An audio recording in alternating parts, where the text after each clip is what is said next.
How to undelete deleted photos on iPhone.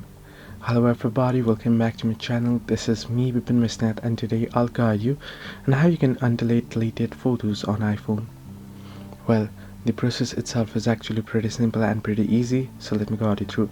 If you want to recover your photos or you want to undelete your deleted photos, then you want to make sure that the photos that you want to restore that you have deleted has not crossed 30 days of deletion. Well, in order to restore them, if the deleted photo has not crossed 30 days, you can simply open up your Photos application. Once you open up Photos, you want to scroll down to the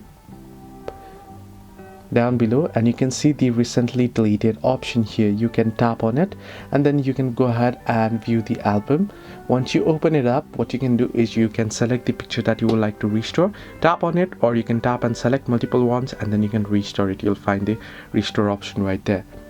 However, if your deleted picture has already crossed 30 days, then it'll be deleted from the recycle bin or the recently deleted list as well. So in that case, you won't be able to recover it. Hope this video helped you. To like and subscribe, and do not forget to leave a comment down below if you have any further issues.